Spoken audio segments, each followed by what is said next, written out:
Celebrations ಅಂದ್ರೆ ಹೇಗೆ ಅಂತ ಅಂದ್ರೆ ನಮ್ಮನ್ನ ನಾವು ಕಂಪೇರ್ ಮಾಡಬೇಕು. ಎಷ್ಟೇ ನ್ಯೂ ಇಯರ್ ಬರಲಿ, ಎಷ್ಟೇ ಯುಗಾದಿ ಬರಲಿ, ಲಾಸ್ಟ್ ಇಯರ್ ಯುಗಾದಿಗೂ ಈ ಇಯರ್ ಯುಗಾದಿಗೂ, ಈ ಇಯರ್ ನ್ಯೂ ಇಯರ್ಗೂ ನೆಕ್ಸ್ಟ್ ಇಯರ್ ನ್ಯೂ ಇಯರ್ಗೂ ನಮ್ಮಲ್ಲಿ ಏನ್ ಚೇಂಜ್ ಆಗಿದೆ, ನಾವು ನಮ್ಮ ಏನ್ ಕೆಟ್ಟ ಹ್ಯಾಬಿಟ್ಸ್ ಇದೆಯೋ ಅದನ್ನ ಬಿಟ್ಟು ಒಳ್ಳೆ ಹ್ಯಾಬಿಟ್ಸ್ ನಾವು ಇನ್ವಾಲ್ವ್ ಮಾಡ್ಕೊಂಡಿದ್ವಾ, ಇನ್ಕಲ್ಕೇಟ್ ಮಾಡ್ಕೊಂಡಿದೀವ ಅನ್ನೋದು ತಿಳ್ಕೊಂಡು ಅಂತ ಅಂದ್ರೆ ಒಂದ್ ವ್ಯಾಲ್ಯೂಸ್ ಕಲಿತೀವಿ ನಾವು.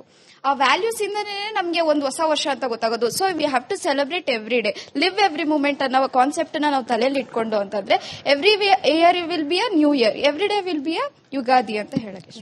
ನೀವು ಅಂದ್ರೆ ನಾನು ಸರ್ಕಾರಕ್ಕೆ ಕೇಳಬೇಕು ಅಂತಿದ್ದೀನಿ, ನೀವು ಅಕ್ಟೋಬರ್ 2ನೇ ತಾರೀಕು ಗಾಂಧಿ ಜಯಂತಿ ದಿನ ವ್ಯಸನ ಮುಕ್ತ ಭಾರತ್ ಅಥವಾ ಮದ್ಯ ಮಾರಾಟ ನಿಷೇಧ ಮಾಡಿದ್ದೀರಾ, ಹಂಗೇನೆ 31ನೇ ತಾರೀಕು ಡಿಸೆಂಬರ್ ಕೂಡ ವ್ಯಸನ ಮುಕ್ತ ಮಾಡಿದ್ರೆ ಏನಾಗುತ್ತೆ, ಅಬಕಾರಿ ಇಲಾಖೆಗೆ ಲಾಭ ಕಡಿಮೆ ಆಗುತ್ತೆ, ಆದ್ರಿಂದ ಅವ್ರು ಮಾಡಲ್ಲ ಅಷ್ಟೇ. ಇಲ್ಲ ಸರ್, ಅಷ್ಟು ದೊಡ್ಡ ಯೋಚನೆ ಬೇಡ. ಈಗ ಇರೋ ದುಡ್ಡಲ್ಲೇನೆ ಗುಂಡಿ ಮುಚ್ಚಕ್ಕಾಗ್ತಿಲ್ಲ. ಇನ್ 31ನೇ ತಾರೀಕು ಮಧ್ಯ ಆಗ್ಬಿಟ್ರೆ ಗುಂಡಿಗಳೇ ಇರುತ್ತೆ, ರಸ್ತೆ ಇರಲ್ಲ. ಬಟ್ ಇವ್ರು ಹೇಳಿದ್ರಲ್ಲಿ ತುಂಬಾ ವ್ಯಾಲಿಡ್ ಪಾಯಿಂಟ್ ಅಂದ್ರೆ ಪೋಷಕರ ಜವಾಬ್ದಾರಿ. ಈಗ ಮಕ್ಕಳನ್ನ ಕಂಡೆಮ್ ಮಾಡೋದು ಮಾತ್ರನಾ? ನೀವು ಹೇಳ್ಕೊಟ್ಟಿದ್ದನ್ನ ನಾವು ಕಲಿತಿದೀವಿ, ನೀವೇ ಹಬ್ಬಗಳ ಮೌಲ್ಯ ಹೇಳ್ತಿಲ್ಲ. ನೀವೇನೆ ಬೆಳಗ್ಗೆ 10 ಗಂಟೆ ಆದ್ರೂ ರಜಾ ಸಿಕ್ಕಿದ್ಯಪ್ಪ ಅಂತ ಮಲಗಿರ್ತೀರಿ. ಅಂತದ್ರಲ್ಲಿ ನಾವು ಬೆಳಗ್ಗೆ ಅದ್ಬಿಟ್ಟು ಹಬ್ಬ ಮಾಡ್ಲಿ ಅಂತ ಹೇಳಿ ಎಕ್ಸ್ಪೆಕ್ಟ್ ಅಂದ್ರೆ ಪೋಷಕರ ಜವಾಬ್ದಾರಿಯನ್ನ ಅವ್ರು ಸರಿಯಾಗಿ ನಿರ್ವಹಿಸಿದ್ರೆ ಜನ್ ಝೀನು ದಾರಿ ತಪ್ಪಲ್ಲ, ಜನ್ ಆಲ್ಫಾನು ದಾರಿ ತಪ್ಪಲ್ಲ ಅಂತ. ಈಗಿನ ಇದ್ರಲ್ಲಿ ಎಲ್ಲ ಪೋಷಕರು ಹೇಳ್ದಂಗೆ ಕೇಳ್ತಾ ಇದ್ದೀರಾ ನೀವು. ಅಮ್ಮ ದಯವಿಟ್ಟು ಯಾವ್ದನ್ನು ಇಂಡಿವಿಜುವಲ್ ಆಗಿ ತಗೋಬೇಡಿ. ಆಕೆ ಅದನ್ನೇ ಅಷ್ಟೊಂದು ರಿಕ್ವೆಸ್ಟ್ ಮಾಡ್ತಾ ಇರೋದು. ಎಲ್ಲಾ ಪೋಷಕರು ಸರಿಯಾಗಿರೋದನ್ನೇ ಹೇಳ್ಕೊಡ್ತಾರೆ ಅನ್ನೋದನ್ನ ನಾನ್ ನಂಬಲ್ಲ. ಚಪ್ಪಾಳೆ ಜೋರಾಗಿ ಬರ್ತಾ ಇದೆ ಈ ಕಡೆಯಿಂದ. ದಯವಿಟ್ಟು ಅರ್ಥ ಮಾಡ್ಕೊಳ್ಳಿ. ಯಾಕೆ ಅಂದ್ರೆ ಯಾವುದೇ ಒಂದನ್ನ ಜನರಲೈಸ್ ಮಾಡಬೇಡಿ. ನಮ್ಮ ಹಿಂದಿನ ಡಿಬೇಟ್ ನಲ್ಲಿ ರಾಘವೇಶ್ವರ ಭಾರತಿ ಶ್ರೀಗಳು ಬಂದಿದ್ರು. ಅಮ್ಮನ ಕೈಲಿ ಒಂದ್ ಗ್ಲಾಸು, ಅಪ್ಪನ ಕೈಲಿ ಒಂದ್ ಗ್ಲಾಸು, ಮಗ ಮಾತ್ರ ಗ್ಲಾಸ್ ಮುಟ್ಬೇಡ. ಅಮ್ಮನೂ ಮೊಬೈಲು, ಅಪ್ಪನೂ ಮೊಬೈಲು, ಮಗ ಮೊಬೈಲ್ ಮುಟ್ಬೇಡ ಅಂದ್ರೆ ನೀವ್ ಏನ್ ಕಲಿಸ್ಕೊಡ್ತಿದ್ದೀರಿ, ಮತ್ ಮಕ್ಕಳಿಂದ ಏನ್ ಎಕ್ಸ್ಪೆಕ್ಟ್ ಮಾಡ್ತಿದ್ದೀರಿ? ಅಲ್ಲಿಗೆ ಬಂದ್ ನಿಲ್ಲತ್ತೆ ಮಾತು. ಅದೇ ಮನೆನೇ ಮಂತ್ರಾಲಯ ಅಂತ ಹೇಳ್ತಾರೆ. ಬಟ್ ಏನು ಅಂದ್ರೆ ಕೆಲವೊಬ್ಬರು ಮನೆಗಳಲ್ಲಿ ಆತರ ಪರಿಸ್ಥಿತಿ ಇರುತ್ತೆ, ಅದನ್ನ ನಾವು ಅಪೋಸಿಟ್ ಮಾಡಕ್ಕೂ ಆಗಲ್ಲ. ಬಿಕಾಸ್ ಅಪ್ಪ ಅಮ್ಮನೂ ಬಿಸಿ ಇರ್ತಾರೆ ಅಂಡ್ ಮಕ್ಕಳು ಕೆಲಸದಲ್ಲಿ ಬಿಸಿ ಇರ್ತಾರೆ. ಇವಾಗ ನಾನೇ ಉದಾಹರಣೆಗೆ ಅಂದ್ಕೊಂಡ್ರೆ, ನಮ್ಮ ಅಪ್ಪ ಅಮ್ಮ ಇರೋದು ಊರಲ್ಲಿ, ನಾನ್ ಇರೋದಿಲ್ಲಿ. ಒನ್ ಇಯರ್ ಅಲ್ಲಿ ಅಂದ್ರೆ ಹಬ್ಬ ಸೆಲೆಬ್ರೇಷನ್ ಮಾಡ್ಬೇಕು, ಅಪ್ಪ ಅಮ್ಮನ ಜೊತೆಗೆ ಹೋಗ್ಬೇಕು ಅಂತ ಹೇಳಿದ್ರು ಆಗಲ್ಲ. ಸೊ ಅವ್ರಿಗೆ ಇಲ್ಲಿ ಬರಕ್ ಆಗಲ್ಲ. ಸೊ ಹಾಗಂತ ಹೇಳ್ಕೊಂಡು ಇದು ಅಪ್ಪ ಅಮ್ಮ ಕಲ್ಸಿದ್ದು ಅಂತಾನು ಹೇಳಕ್ ಆಗಲ್ಲ. ಬಿಕಾಸ್ ಏನು ನಮ್ಮ ಹೊಟ್ಟೆ ಪಾಡ್ ನಾವು ನೋಡ್ಕೋಬೇಕಾಗತ್ತೆ, ಅವರನ್ನು ಸಾಕ್ಬೇಕಾಗತ್ತೆ, ಅವ್ರ ಜೊತೆ ಬೆರಿಬೇಕಾಗತ್ತೆ. ಸೊ ನಮ್ಮ ಅಪ್ಪ ಅಮ್ಮ ಹಂಗ್ ಹೇಳ್ಕೊಟ್ಟಿದ್ದಾರೆ ಅಂತ ಅಪ್ಪ ಅಮ್ಮನ ಮೇಲೂ ದೂರಕ್ಕಾಗಲ್ಲ. ಅಂಡ್ ಕೆಲವೊಂದ್ ಪೇರೆಂಟ್ಸ್ಗಳು ಅಂದ್ರೆ ಜೊತೆಗಿದ್ದೂ ಕೂಡ ಎಲ್ಲಾ ಏನು ಸೌಲಭ್ಯಗಳಿದ್ದೂ ಕೂಡ ಅವರು ಬೇರೆ ಕಡೆ ಏನೋ ಒಂದು ದಾರಿಲಿ ಕರ್ಕೊಂಡು ಹೋಗ್ತಿದ್ದಾಗ ಓಕೆ ಅದು ರಾಂಗ್ ಅಂತ ಹೇಳ್ಬಹುದು ಹೊರತಾಗಿ ಎಲ್ಲಾ ಪೇರೆಂಟ್ಸ್ಗಳು ಹಾಗಿರಲ್ಲ, ಹಾಗಂತ ಎಲ್ಲಾ ಮಕ್ಕಳುಗಳು ಹಾಗಿರಲ್ಲ. ಇವಾಗ ಮೇಡಮ್ ಜೊತೆ ನಾನು ಅವಾಗ ಹೇಳ್ತಾ ಇದ್ದೆ, ಸೊ ಈ ತರ ಇಲ್ಲಿ ವಾದ ಮಾಡ್ತಾ ಇದ್ದೀನಿ, ಪಾರ್ಟಿ ಮಾಡೋದು ಅದಿದು ತಪ್ಪಲ್ಲ ಅಂತ ಹೇಳ್ಕೊಂಡು ವಾದ ಮಾಡ್ತಿದ್ದೀನಿ. ಬಟ್ ನಾನ್ ಪಾರ್ಟಿ ಮಾಡಲ್ಲ, ಎಂಜಾಯ್ ಮಾಡ್ತೀನಿ ನಾನು. ಸೊ ನಾನ್ ಡ್ರಿಂಕ್ಸ್ ಮಾಡಲ್ಲ, ಬಟ್ ಎಂಜಾಯ್ ಮಾಡ್ತೀನಿ. ಹಾಗಂತ ಅವ್ರು ಮಾಡೋದು ತಪ್ಪು ಅಂತ ಹೇಳ್ತಾ ಇಲ್ಲ ನಾನು. ಇವಾಗ ಜೆನ್ಸಿ ಬಂದ್ಬಿಟ್ಟು ಬರೀ ನ್ಯೂ ಇಯರ್ ಮಾಡ್ತಾರೆ, ಯುಗಾದಿ ಯಾರು ಇದು ಮಾಡಲ್ಲ, ರೆಸ್ಪೆಕ್ಟ್ ಕೂಡ ಯಾರು ఎందుకు ಮಾಡಲ್ಲ ಅಂತ ನಾನ್ ಕೇಳೋದು. ಮೇನ್ ಇವಾಗ ನಾವು ನಮ್ ಕಲ್ಚರ್ ನ ಪ್ರೌಡ್ ಆಗಿ ಮಾಡ್ತೀವಿ. ಯುಗಾದಿನ ಮನಶಾಂತಿ, ನಮ್ ಬ್ಲಡ್ ನಮ್ಮಿದ್ರಿಂದ ಮಾಡ್ತೀವಿ. ನ್ಯೂ ಇಯರ್ ನ ಬರೀ ಜಾಲಿ ಮಾಡ್ಬೇಕು, ಎಂಜಾಯ್ ಮಾಡ್ಬೇಕು, ಆ ಕಾನ್ಸೆಪ್ಟ್ ಅಲ್ಲಿ ಅಷ್ಟೇ ಮಾಡೋದು. ಇವಾಗ ಎಕ್ಸಾಂಪಲ್, ಈಗ ನಾವ್ ಹಿಂದೂಸ್ ಆದ್ರೆ ನಾವ್ ಇದನ್ನ ಯುಗಾದಿನ ನಮ್ಮ ಡೇಟ್ಗೆ ಮಾಡೇ ಮಾಡ್ತೀವಿ. ಯಾರು ಇದು ಆಗ್ಲಿ ಅವ್ರವ್ರ ಯುಗಾದಿ ಮಾಡೇ ಮಾಡ್ತಾರೆ. ಮುಸ್ಲಿಮರು ಅವರ ಸ್ಪೆಸಿಫಿಕ್ ಡೇಟ್ ಇರುತ್ತೆ, ಅವ್ರು ಅದಕ್ಕೆ ಮಾಡ್ತಾರೆ. ಬಟ್ ಹಿಂದೂಸ್ ಆಗ್ಲಿ ಮುಸ್ಲಿಮ್ಸ್ ಆಗ್ಲಿ ನ್ಯೂ ಇಯರ್ ಟೈಮಲ್ಲಿ ಅವ್ರು ನ್ಯೂ ಇಯರ್ ಪಾರ್ಟಿ ಮಾಡೇ ಮಾಡ್ತಾರೆ. ಅದ್ರದ್ದು ಅವ್ರವ್ರ ಪರ್ಸ್ಪೆಕ್ಟಿವ್. ನ್ಯೂ ಇಯರ್ ಇಡೀ ವರ್ಲ್ಡ್ ಅಲ್ಲಿ ಸೆಲೆಬ್ರೇಟ್ ಮಾಡ್ತಾರೆ, ಅವ್ರವ್ರ ಡಿಫ್ರೆಂಟ್ ಇದು ಅಂತ. ಹಾಗೆ ನಮ್ ಸಂಸ್ಕೃತಿನೂ ಕೂಡ ಅಬ್ರಾಡ್ ಅಲ್ಲಿ ಮಾಡೇ ಮಾಡ್ತಾರೆ. ಇಲ್ಲಿಂದ ಹೋಗೋರು ಕೂಡ ಅಲ್ಲಿ ಸೆಲೆಬ್ರೇಟ್ ಮಾಡೇ ಮಾಡ್ತಾರೆ. ಕಡೆ ಡಿಬೇಟ್ ನ ಕಡೆ ರೌಂಡ್ ಬಹುಶಃ ಗೊತ್ತಿಲ್ಲ, ಇದು ಸ್ವಲ್ಪ ಚರ್ಚೆ ಗ್ರಾಸ ಆಗ್ಬಹುದೇನೋ ಅಂತ ಹೇಳಿ ಈಗೊಂದು ಹೊಸ ಟ್ರೆಂಡ್ ಶುರುವಾಗಿದೆ. ಜೆನ್ಸಿ ಏನೇ ಮಾಡಿದ್ರು ತಪ್ಪು ಅಂತ ಹೇಳಿ ಮಿಲೇನಿಯಲ್ಸ್ ಅವ್ರನ್ನ ದೋಷ ಮಾಡೋದು. ಅಂದ್ರೆ ಅವ್ರಿಗೊಂದು ಫೋಕಸ್ ಇಲ್ಲ, ಅವ್ರಿಗೊಂದು ದೃಢತ್ವ ಇಲ್ಲ, ಈ ರೀತಿಯಾದ ಒಂದು ಟ್ರೆಂಡ್. ಈ ಎಸ್ಪೆಷಲಿ ಈ ಪಾರ್ಟಿ ಪಪ್ಪು ಕಲ್ಚರು ನಾವ್ ಆಗ್ಲಿಂದ ಡಿಸ್ಕಸ್ ಮಾಡ್ತಾ ಇರೋ ರೀತಿಯಲ್ಲಿ ಹಿಂದಿನಿಂದಲೂ ಇತ್ತು. ಬಟ್ ಈಗ ಟಾರ್ಗೆಟ್ ಜೆನ್ಸಿ ಅನ್ನೋ ರೀತಿಯಲ್ಲಿ ಆಗ್ಬಿಟ್ಟಿದೆ. ನನ್ಗೆ ಇಲ್ಲಿಂದಾನು ಜಾಸ್ತಿ ಉತ್ತರ ಬೇಕು. ಜೆನ್ಸಿ ಅಂದ್ರೆ ಇಟ್ಸ್ ಅ ಮೆಂಟಲ್ ಡಿಸಾರ್ಡರ್ ಅನ್ನೋ ರೀತಿಯಲ್ಲಿ ನೋಡ್ತಿರೋದು ಯಾಕೆ ಸುಷ್ಮಾ ಮೇಡಮ್? ಇಲ್ಲ, ನಾನು ಹೇಳ್ತಾ ಇರೋದು ಮುಂಚೆನು, ಇವಾಗ ನಾವು 20 ಮುಂಚೆ ಹೋದ್ರು MG ರೋಡ್ ಕಮರ್ಷಿಯಲ್ ಅಲ್ಲಿ ಓಡಾಡ್ತಾ ಇದ್ದಿದ್ದು ತೀರಾ ಎಕ್ಸ್ಟ್ರೀಮ್ಸ್ ಅಲ್ಲಿ ಇದ್ದವ್ರೇನೆ. ಈಗಿನ ಕಾಲದಲ್ಲೂ ಅದೇನೆ. That spot is like that. So ನೀವ್ ಇವತ್ತು MG ರೋಡ್ ನ ಫೋಕಸ್ ಮಾಡಿ ಜೆನ್ಸಿ ಹಿಂಗಾಗ್ತಿದೆ. ಅಮ್ಮ, ಜೆನ್ಸಿಗಳು they use regenerated clothes, they think about regenerating things. ನಾವು ಮಾಡಿದ್ವಾ? ಮಾಡ್ಲಿಲ್ಲ. ನಾನೊಂದು ಹೇಳ್ತೀನಿ ಕೇಳಿ, ನಮ್ಮ ಜನರೇಷನ್ ಅಲ್ಲೂ ನಾವು ಹೇಗೆ ಬೆಳೆಸ್ತೀವಿ ಅನ್ನೋದಿದೆಯಲ್ಲ, ಮಗುಗೆ ಫಸ್ಟ್ ಶಾಲೆ ಅಡಿಗೆ ಮನೆ. ಟೀಚರ್ ಹೊಡಿಲಿ ಬಿಡಿಲಿ ಅವ್ರಿಗೆ ಸ್ವಂತ ಅಲ್ಲ, ನಿಮಗೆ ನಿಮ್ಮ ಮಗು. ನಿಮಗ್ ಟೀಚರ್ ಹೊಡೆದ್ರು ಆಗಲ್ಲ, ನೀವು 4 ಬಡಿಯಲ್ಲ, ಎಲ್ಲೋಗ್ ಸಾಯ್ಬೇಕು. ಇವಾಗ ಹೇಗಿದೆ ಅಂದ್ರೆ ಮಕ್ಕಳನ್ನ ತಂದೆ ತಾಯಿಗಳೇ ಅಯ್ಯೋ ಪಾಪ ಹೊಡಿಯೋದ್ ಬೇಡ ಗಲಾಟೆ ಮಾಡ್ಕೊಂಡು ಬರ್ತವೆ ಅಂತ ಇಟ್ಕೊಳ್ಳಿ ಮಕ್ಕಳು. ಅವ್ರ ಮಗ ತಪ್ಪಿರ್ತಾನೆ ಗೊತ್ತು, ಅವ್ರ ಮಗಳು ತಪ್ಪಿರ್ತಾನೆ ಗೊತ್ತು, ಎದುರುಗಡೆ ಹೋಗ್ತಾರೆ ಜಗಳಕ್ಕೆ. ಯಾಕೆ? You are teaching them, it is okay to be wrong, it is okay ನೀವು ತಪ್ಪು ಮಾಡಿದ್ರು ನಾನು ಇದನ್ನ ನಿನ್ನಿಂದ. ಯಾಕೆ ಮಾಡ್ತೀರಾ? ಇವಾಗ ಮಕ್ಕಳು ನೀವು ಹೇಳಿದ್ರಿ ಮೊಬೈಲ್ ಅಂತ, ಊಟ ಮಾಡ್ಬೇಕಾದ್ರೆ ನಮ್ಮಮ್ಮ ನನಗೆ ಯಾವತ್ತೂ ಮೊಬೈಲ್ ಕೊಟ್ಟು ಮಾಡಿಸಿಲ್ಲಪ್ಪ. ಚಂದಮಾಮ ತೋರ್ಸೋಳು, 10 ತೋರ್ಸೋಳು, 3 ಸತಿ ನೋಡೋಣ, 5ನೇ ಸತಿ ತಲೆ ಮೇಲೆ ಬಿಟ್ಟು ತಿನ್ನಿಸೋ ಅಮ್ಮನೆ ಒಳಗೆ ಗದ್ರ ಬಿಟ್ಟು ತಿನ್ಸೋಳು. ಈಗ ಈಸಿ ಅನ್ಬಿಟ್ಟು ಮೊಬೈಲ್ ಕೊಟ್ಬಿಟ್ಟು ತಿನ್ನಿಸ್ತೀರಾ. Is that good? Why you blaming Gen Zs? ಅವ್ರು ಏನೇ ಆಗಿದ್ರು ನಮ್ಮ ಪ್ರತಿಬಿಂಬ ಅನ್ನೋದನ್ನ ಮರಿಬೇಡಿ. ಅವ್ರ ಕಡೆ ಬೆಟ್ಟು ತೋರಿಸಿ ಓಕೆ, ಬಟ್ ಅದ್ ಮೂಲತಃ ಬರ್ತಾ ಇರೋದು ಇಲ್ಲಿಂದ ಅನ್ನೋದನ್ನ ಮರಿಬೇಡಿ ಅಂತ ನಾನು ಹೇಳ್ತಾ ಇರೋದು.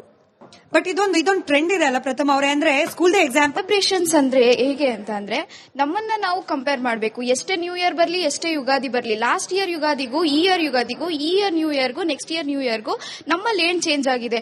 ನಾವು ನಮ್ಮ ಏನ್ ಕೆಟ್ಟ ಹ್ಯಾಬಿಟ್ಸ್ ಇದೆಯೋ ಅದನ್ನ ಬಿಟ್ಟು ಒಳ್ಳೆ ಹ್ಯಾಬಿಟ್ಸ್ ನಾವು ಇನ್ವಾಲ್ವ್ ಮಾಡ್ಕೊಂಡಿದ್ವಾ, ಇನ್ಕಲ್ಕೇಟ್ ಮಾಡ್ಕೊಂಡಿದೀವ ಅನ್ನೋದು ತಿಳ್ಕೊಂಡು ಅಂತ ಅಂದ್ರೆ ಒಂದ್ ವ್ಯಾಲ್ಯೂಸ್ ಕಲಿತೀವಿ ನಾವು. ಆ ವ್ಯಾಲ್ಯೂಸ್ ಇಂದನೇ ನಮ್ಗೆ ಒಂದು ಹೊಸ ವರ್ಷ ಅಂತ ಗೊತ್ತಾಗೋದು. So we have to celebrate every day, live every moment ಅನ್ನೋ ಕಾನ್ಸೆಪ್ಟ್ ನಾವು ತಲೆಯಲ್ಲಿ ಇಟ್ಕೊಂಡು ಅಂತಂದ್ರೆ every year will be a new year, every day will be a Yugadi ಅಂತ ಹೇಳಕ್ಕೆ. ನೀವು ಅಂದ್ರೆ ನಾನು ಸರ್ಕಾರಕ್ಕೆ ಕೇಳಬೇಕು ಅಂತಿದ್ದೀನಿ, ನೀವು ಅಕ್ಟೋಬರ್ 2ನೇ ತಾರೀಕು ಗಾಂಧಿ ಜಯಂತಿ ದಿನ ವ್ಯಸನ ಮುಕ್ತ ಭಾರತ್ ಅಥವಾ ಮದ್ಯ ಮಾರಾಟ ನಿಷೇಧ ಮಾಡಿದ್ದೀರಾ. ಹಂಗೇನೆ 31ನೇ ತಾರೀಕು ಡಿಸೆಂಬರ್ ಕೂಡ ವ್ಯಸನ ಮುಕ್ತ ಮಾಡಿದ್ರೆ ಏನಾಗುತ್ತೆ? ಅಬಕಾರಿ ಇಲಾಖೆಗೆ ಲಾಭ ಕಡಿಮೆ ಆಗುತ್ತೆ, ಆದ್ರಿಂದ ಅವ್ರು ಮಾಡಲ್ಲ ಅಷ್ಟೇ. ಮುಕ್ತ ಮಾಡಿದ್ರೆ ಸರ್ಕಾರಕ್ಕೆ ಲಾಸ್ ಆಗುತ್ತೆ. ಇಲ್ಲ ಸರ್, ಅಷ್ಟು ದೊಡ್ಡ ಯೋಚನೆ ಬೇಡ. ಈಗ ಇರೋ ದುಡ್ಡಲ್ಲೇನೆ ಗುಂಡಿ ಮುಚ್ಚಕ್ಕಾಗ್ತಿಲ್ಲ. ಇನ್ 31ನೇ ತಾರೀಕು ಮಧ್ಯ ಆಗ್ಬಿಟ್ರೆ ಗುಂಡಿಗಳೇ ಇರುತ್ತೆ, ರಸ್ತೆ ಇರಲ್ಲ. ಬಟ್ ಇವ್ರು ಹೇಳಿದ್ರಲ್ಲಿ ತುಂಬಾ ವ್ಯಾಲಿಡ್ ಪಾಯಿಂಟ್ ಅಂದ್ರೆ ಪೋಷಕರ ಜವಾಬ್ದಾರಿ. ಈಗ ಮಕ್ಕಳನ್ನ ಕಣ್ಣೆಂ ಮಾಡೋದು ಮಾತ್ರನಾ? ನೀವು ಹೇಳ್ಕೊಟ್ಟಿದ್ದನ್ನ ನಾವು ಕಲಿತಿದೀವಿ, ನೀವೇ ಹಬ್ಬಗಳ ಮೌಲ್ಯ ಹೇಳ್ತಿಲ್ಲ. ನೀವೇನೆ ಬೆಳಗ್ಗೆ 10 ಗಂಟೆ ಆದ್ರೂ ರಜಾ ಸಿಕ್ಕಿದ್ಯಪ್ಪ ಅಂತ ಮಲಗಿರ್ತೀರಿ. ಅಂತದ್ರಲ್ಲಿ ನಾವು ಬೆಳಗ್ಗೆ ಎದ್ಬಿಟ್ಟು ಹಬ್ಬ ಮಾಡ್ಲಿ ಅಂತ ಹೇಳಿ ಎಕ್ಸ್ಪೆಕ್ಟ್. ಅಂದ್ರೆ ಪೋಷಕರ ಜವಾಬ್ದಾರಿಯನ್ನ ಅವ್ರು ಸರಿಯಾಗಿ ನಿರ್ವಹಿಸಿದ್ರೆ ಜನ್ ಝೀನು ದಾರಿ ತಪ್ಪಲ್ಲ, ಜನ್ ಆಲ್ಫಾನು ದಾರಿ ತಪ್ಪಲ್ಲ ಅಂತ. ಈಗಿನ ಇದ್ರಲ್ಲಿ ಎಲ್ಲಾ ಪೋಷಕರು ಹೇಳ್ದಂಗೆ ಕೇಳ್ತಾ ಇದ್ದೀರಾ ನೀವು?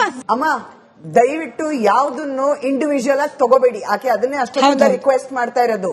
ಎಲ್ಲಾ ಪೋಷಕರು ಸರಿಯಾಗಿರೋದನ್ನೇ ಹೇಳ್ಕೊಡ್ತಾರೆ ಅನ್ನೋದನ್ನ ನಾನ್ ನಂಬಲ್ಲ. ಚಪ್ಪಾಳೆ ಜೋರಾಗಿ ಬರ್ತಾ ಇದೆ ಈ ಕಡೆಯಿಂದ. ದಯವಿಟ್ಟು ಅರ್ಥ ಮಾಡ್ಕೊಳ್ಳಿ. ಯಾಕೆ ಅಂದ್ರೆ ಯಾವುದೇ ಒಂದನ್ನ ಜನರಲೈಸ್ ಮಾಡಬೇಡಿ. ನಮ್ಮ ಹಿಂದಿನ ಡಿಬೇಟ್ ನಲ್ಲಿ ರಾಘವೇಶ್ವರ ಭಾರತಿ ಶ್ರೀಗಳು ಬಂದಿದ್ರು. ಅಮ್ಮನ ಕೈಲಿ 1 ಗ್ಲಾಸು, ಅಪ್ಪನ ಕೈಲಿ 1 ಗ್ಲಾಸು, ಮಗ ಮಾತ್ರ ಗ್ಲಾಸ್ ಮುಟ್ಬೇಡ. ಅಮ್ಮನೂ ಮೊಬೈಲು, ಅಪ್ಪನೂ ಮೊಬೈಲು, ಮಗ ಮೊಬೈಲ್ ಮುಟ್ಬೇಡ ಅಂದ್ರೆ ನೀವ್ ಏನ್ ಕಲಿಸ್ಕೊಡ್ತಿದ್ದೀರಿ? ಮತ್ ಮಕ್ಕಳಿಂದ ಏನ್ ಎಕ್ಸ್ಪೆಕ್ಟ್ ಮಾಡ್ತಿದ್ದೀರಿ? ಅಲ್ಲಿಗೆ ಬಂದ್ ನಿಲ್ಲತ್ತೆ ಮಾತು. ಅದೇ ಮನೆನೇ ಮಂತ್ರಾಲಯ ಅಂತ ಹೇಳ್ತಾರೆ. ಬಟ್ ಏನು ಅಂದ್ರೆ ಕೆಲವೊಬ್ಬರು ಮನೆಗಳಲ್ಲಿ ಆತರ ಪರಿಸ್ಥಿತಿ ಇರುತ್ತೆ, ಅದನ್ನ ನಾವು ಅಪೋಸಿಟ್ ಮಾಡಕ್ಕೂ ಆಗಲ್ಲ. ಬಿಕಾಸ್ ಅಪ್ಪ ಅಮ್ಮನೂ ಬಿಸಿ ಇರ್ತಾರೆ ಅಂಡ್ ಮಕ್ಕಳು ಕೆಲಸದಲ್ಲಿ ಬಿಸಿ ಇರ್ತಾರೆ. ಇವಾಗ ನಾನೇ ಉದಾಹರಣೆಗೆ ಅನ್ಕೊಂಡ್ರೆ, ನಮ್ಮ ಅಪ್ಪ ಅಮ್ಮ ಇರೋದು ಊರಲ್ಲಿ, ನಾನ್ ಇರೋದು ಇಲ್ಲಿ. ಒನ್ ಇಯರ್ ಅಲ್ಲಿ ಅಂದ್ರೆ ಹಬ್ಬ ಸೆಲೆಬ್ರೇಷನ್ ಮಾಡ್ಬೇಕು, ಅಪ್ಪ ಅಮ್ಮನ ಜೊತೆಗೆ ಹೋಗ್ಬೇಕು ಅಂತ ಹೇಳಿದ್ರು ಆಗಲ್ಲ. ಸೊ ಅವ್ರಿಗೆ ಇಲ್ಲಿ ಬರಕ್ ಆಗಲ್ಲ. ಸೊ ಹಾಗಂತ ಹೇಳ್ಕೊಂಡು ಇದು ಅಪ್ಪ ಅಮ್ಮ ಕಲ್ಸಿದ್ದು ಅಂತಾನು ಹೇಳಕ್ ಆಗಲ್ಲ. ಬಿಕಾಸ್ ಏನು ನಮ್ ಹೊಟ್ಟೆ ಪಾಡ್ ನಾವು ನೋಡ್ಕೋಬೇಕಾಗತ್ತೆ, ಅವರನ್ನು ಸಾಕ್ಬೇಕಾಗತ್ತೆ, ಅವ್ರ ಜೊತೆ ಬೆರಿಬೇಕಾಗತ್ತೆ. ಸೊ ನಮ್ಮ ಅಪ್ಪ ಅಮ್ಮ ಹಂಗ್ ಹೇಳ್ಕೊಟ್ಟಿದ್ದಾರೆ ಅಂತ ಅಪ್ಪ ಅಮ್ಮನ ಮೇಲೂ ದೂರಕ್ಕಾಗಲ್ಲ. ಅಂಡ್ ಕೆಲವೊಂದ್ ಪೇರೆಂಟ್ಸ್ಗಳು ಅಂದ್ರೆ ಜೊತೆಗಿದ್ದೂ ಕೂಡ ಎಲ್ಲಾ ಏನು ಸೌಲಭ್ಯಗಳಿದ್ದೂ ಕೂಡ ಅವರು ಬೇರೆ ಕಡೆ ಏನೋ ಒಂದು ದಾರಿಲಿ ಕರ್ಕೊಂಡು ಹೋಗ್ತಿದ್ದಾಗ ಓಕೆ ಅದು ರಾಂಗ್ ಅಂತ ಹೇಳ್ಬಹುದು ಹೊರತಾಗಿ ಎಲ್ಲಾ ಪೇರೆಂಟ್ಸ್ಗಳು ಹಾಗಿರಲ್ಲ, ಹಾಗಂತ ಎಲ್ಲಾ ಮಕ್ಕಳುಗಳು ಹಾಗಿರಲ್ಲ.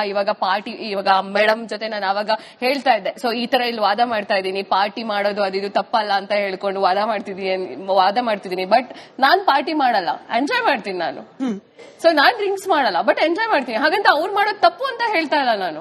ಇವಾಗ ಜೆನ್ಸಿ ಬಂದ್ಬಿಟ್ಟು ಬರೀ ನ್ಯೂ ಇಯರ್ ಮಾಡ್ತಾರೆ, ಯುಗಾದಿ ಯಾರು ಇದು ಮಾಡಲ್ಲ, ರೆಸ್ಪೆಕ್ಟ್ ಕೊಡಲ್ಲ. ಯಾರು ఎందుకు ಮಾಡಲ್ಲ ಅಂತ ನಾನ್ ಕೇಳೋದು. ಮೇನ್ ಇವಾಗ ನಾವು ನಮ್ ಕಲ್ಚರ್ನ ಪ್ರೌಡ್ ಆಗಿ ಮಾಡ್ತೀವಿ.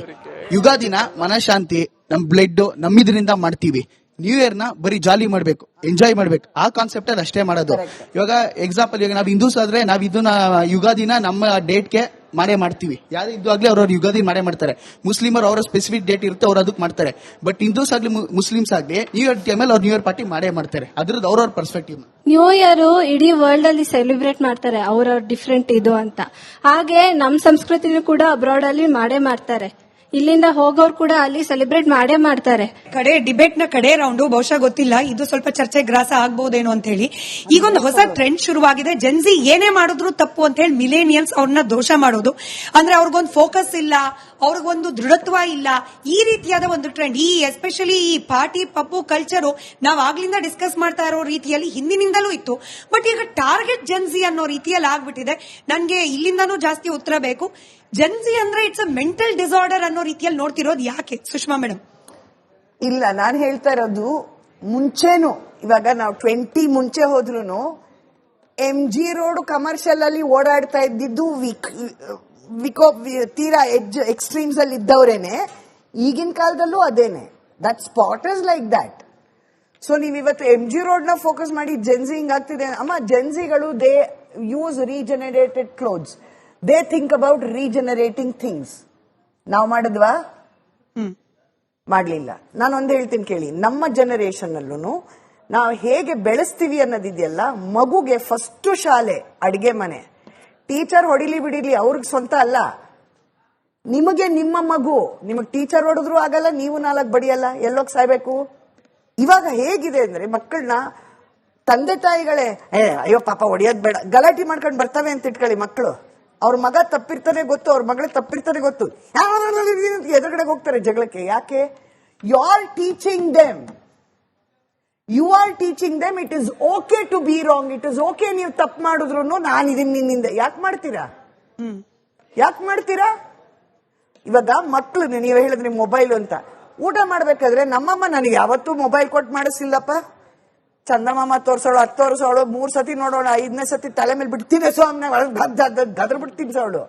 ಈಗ ಈಸಿ ಅನ್ಬಿಟ್ಟು ಮೊಬೈಲ್ ಕೊಟ್ಬಿಟ್ಟು ತಿನ್ನಿಸ್ತೀರಾ. Is that good? Why you blaming Gen Zs? ಅವ್ರು ಏನೇ ಆಗಿದ್ರು ನಮ್ಮ ಪ್ರತಿಬಿಂಬ ಅನ್ನೋದನ್ನ ಮರಿಬೇಡಿ. ಅವ್ರ ಕಡೆ ಬೆಟ್ಟು ತೋರಿಸಿ ಓಕೆ, ಬಟ್ ಅದ್ ಮೂಲತಃ ಬರ್ತಾ ಇರೋದು ಇಲ್ಲಿಂದ ಅನ್ನೋದನ್ನ ಮರಿಬೇಡಿ ಅಂತ ನಾನು ಹೇಳ್ತಾ ಇರೋದು. ಬಟ್ ಇದೊಂದು ಟ್ರೆಂಡ್ ಇದೆ ಅಲ್ಲ ಪ್ರಥಮ ಅವರೇ, ಅಂದ್ರೆ ಸ್ಕೂಲ್ ಎಕ್ಸಾಮ್